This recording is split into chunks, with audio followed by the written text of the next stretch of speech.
Hey everybody, welcome to my channel. I am Michelle Smith, and in today's video I will be sharing with you my budget for September. Now let me just say that while this is a monthly budget tracker from the Budget Mom, I track my paychecks every 2 weeks approximately. So I get paid bi-monthly on my job, and then I have a few other incomes that come through from my side gig, you know, my blog, advertisement, and such like that. But in today's video, I'm sharing with you my first paycheck budget for September. So I get paid on the 15th and the last day of the month.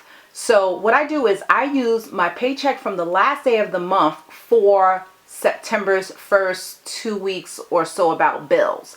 And that is because otherwise my paycheck month would be from the 15th to the 15th, and that's just odd, especially with, you know, trackers being monthly. So I like this budget tracker because, one, it's portable. As you can see, because it's only 1 month, it's very thin. I can take it with me when I'm spending on the go, especially on vacation. This is very helpful to keep me on track with my spending. So starting right out, there is a motivational quote here that says, "On this journey, you will realize it's not about having lots of money. If you don't know how to manage it, you'll always feel poor no matter how much money you have." And I can totally relate to this. Okay, so starting out, this is basically the month overview of my bills for the month.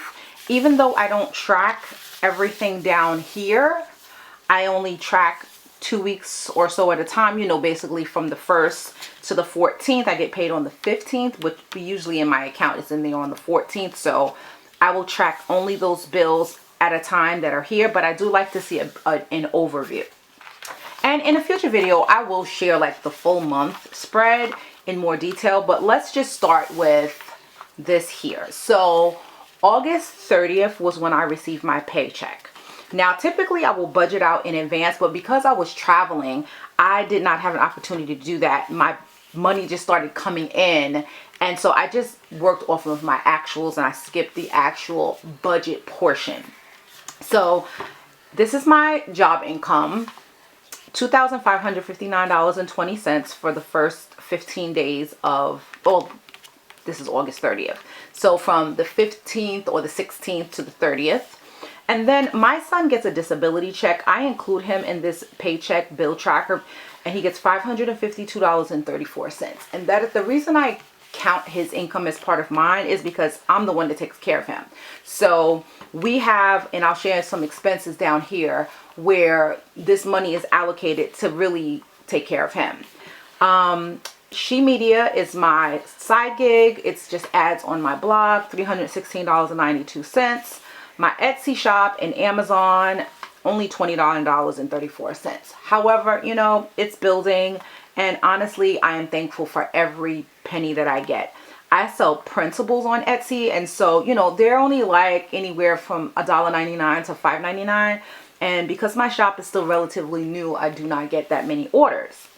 Anyway, when I add up all of my income, it totals out to $3,457.80 for August 30th, approximately, to, this is my income that I got basically around August 30th. But the bills that this will apply to will be for everything up to September 14th. So I start out with tithes. My tithes, I don't tithe on my son's disability check, but I think I'm going to plan on doing so in the future. But this is the tithe of $291 from all the income that I personally made. Okay, and then Vibrant. This is an auto loan, $453.04. This auto is actually a handicap accessible van for my son, and so a lot of what he earns goes towards that to pay that payment. Then I have my rent, $1,881.66. I have a subscription to the Organized Money's group coaching program. That's $27.22. My Butcher Box meat subscription is $163. Netflix, $17.99. HP has like a monthly subscription to ink. So this is my ink plan. It's $3.26. Chewy.com is for my pets. It's for pet food, $62.31. And Amex, this is an American Express, my American Express card. I charged $309.28 for my hotel bill when I stayed at the New York State Fair last week. And so I'm paying that. I do not want to incur extra debt.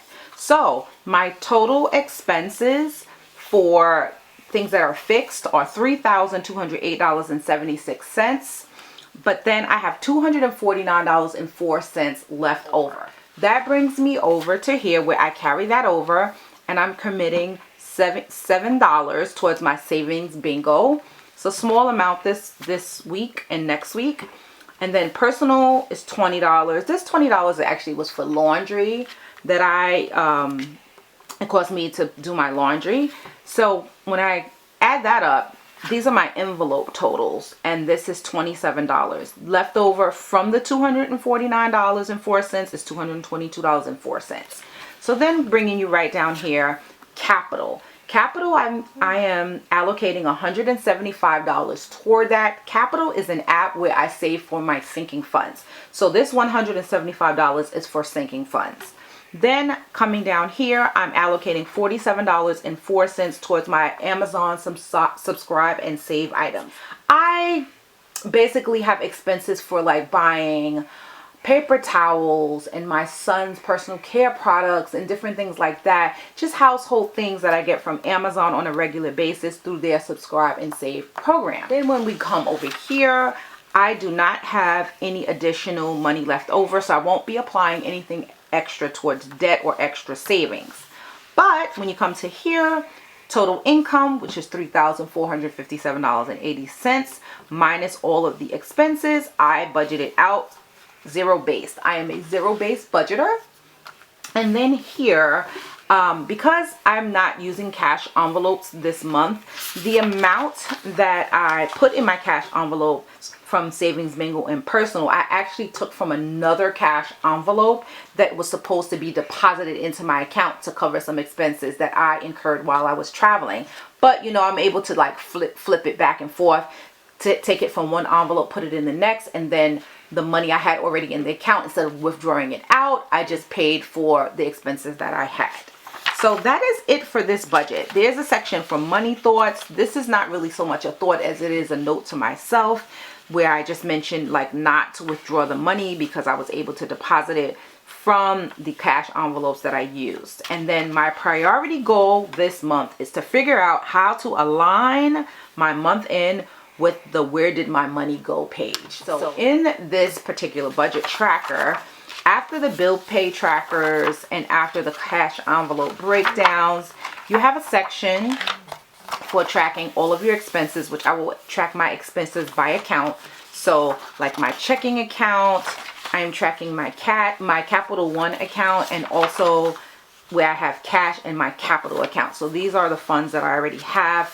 Basically, I carried over anything that was in August that is going into September as part of my income.